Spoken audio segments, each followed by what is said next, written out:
MRP passport নিয়ে ভোগান্তি, অবৈধ হওয়ার ঝুঁকিতে অনেক বাংলাদেশি।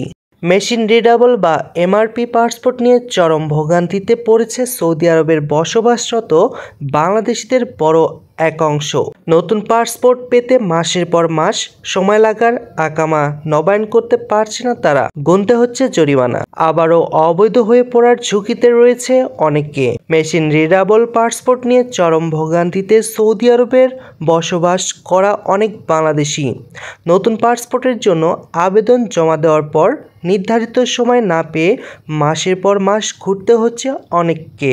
এই দীর্ঘসূত্রতার কারণে আকামা নবায়ন করতে পারছে না তারা, গুনতে হচ্ছে জরিমানা। আকামার মেয়াদ শেষ হয়ে যাওয়ার কারণে অবৈধ হয়ে পড়ার ঝুঁকিতে রয়েছেন অনেকে।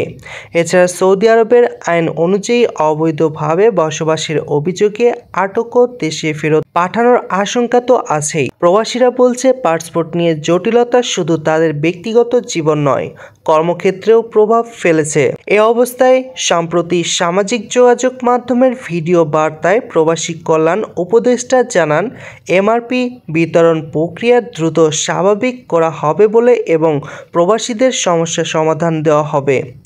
সৌদি আরবের অবস্থানরত প্রবাসীদের জন্য ই পাসপোর্ট সেবা চালু হয়েছে। এর আগে জমা দেওয়া এমআরপি পাসপোর্ট নিয়ে তৈরি হয়েছে এই সমস্যা। ধন্যবাদ সবাইকে। পরবর্তী নিউজ আপডেট পেতে প্রবাসী নিউজ 24 এর সাথে থাকুন।